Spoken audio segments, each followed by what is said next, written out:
بسم اللہ الرحمن الرحیم۔ السلام علیکم ورحمۃ اللہ وبرکاتہ۔ میں ہوں محمد غیاث الدین۔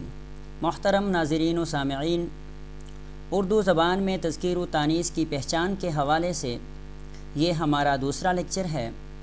آج کا لیکچر انشاءاللہ الرحمن اسکرین پر لکھتے ہوئے ہم دیں گے، تو آئیے شروع کرتے ہیں۔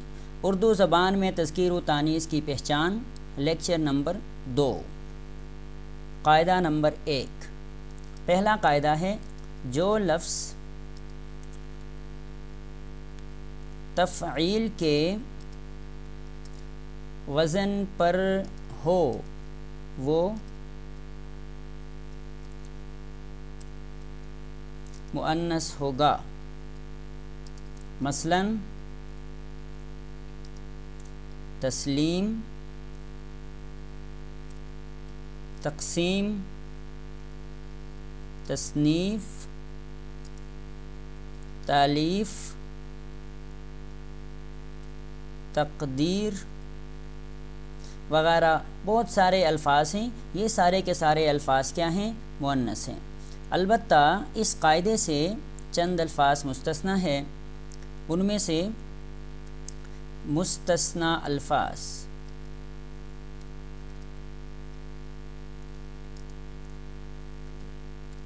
مثلاً تعویذ ہے۔ تعویذ کا جو لفظ ہے یہ اگرچہ تفعیل کے وزن پر ہے، لیکن یہ لفظ مذکر استعمال ہوتا ہے، اس کا تعویذ ہوتا ہے، اس کی تعویذ استعمال ہم نہیں کرتے۔ تو یہ تھا پہلا قاعدہ۔ قاعدہ نمبر 2۔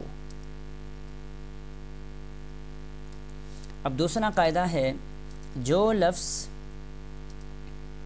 تفاعل کے وزن پر ہو، جو لفظ تفاعل کے وزن پر ہو، تفاعل کے وزن پر ہو وہ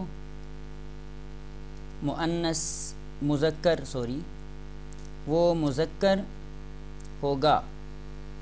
جو لفظ بھی تفاعل کے وزن پر ہو وہ لفظ کیا ہوتا ہے؟ مذکر استعمال ہوتا ہے، مؤنث استعمال نہیں ہوتا۔ مثلاً بہت سارے الفاظ ہیں۔ تسلط مذکر ہیں، تصرف مذکر ہیں، توسع وغیرہ الفاظ، یہ سارے کے سارے الفاظ کیا ہیں؟ مذکر استعمال ہوتے ہیں، مؤنث استعمال نہیں ہوتے ہیں۔ اب اس سے مستثنی جو الفاظ ہیں وہ کون کون سے ہیں؟ اس قاعدے سے جو الفاظ مستثنی ہیں وہ کون کون سے ہیں؟ مثلاً ایک لفظ ہے توقع۔ اب دیکھیں یہ جو لفظ ہے یہ بھی تفاعل کے وزن پر ہے۔ تصرف، توقع، تفاعل، یہ سارے کے سارے ہم وزن الفاظ ہیں، لیکن توقع جو ہے یہ اردو میں یہ لفظ مؤنث استعمال ہوتا ہے، مذکر استعمال نہیں ہوتا۔ اسی طرح ایک دوسرا لفظ ہے توجہ۔ تو توجہ بھی تفاعل کے وزن پر ہے، لیکن یہ لفظ مؤنث استعمال ہوتا ہے، مذکر استعمال نہیں ہوتا۔ تو یہ تھا قاعدہ نمبر 2۔ اب آگے ہے قاعدہ نمبر 3۔ اردو میں مذکر اور مؤنث کی پہچان کا جو تیسرا قاعدہ ہے آج کے لیکچر کا، یعنی لیکچر نمبر 2 کا، وہ قاعدہ ہے، جو لفظ مفاعلہ کے وزن پر ہو، مفاعلہ، کامہ لکھتے ہیں یہاں پہ تاکہ آسانی ہو، مفاعلہ کے وزن پر ہو وہ لفظ مذکر استعمال ہوتا ہے۔ وہ لفظ کیا ہوگا؟ مذکر ہوگا۔ بہت ساری مثال اس کی ہیں، اس وزن کے بہت سارے الفاظ ہیں۔ مثلاً ہے مقابلہ،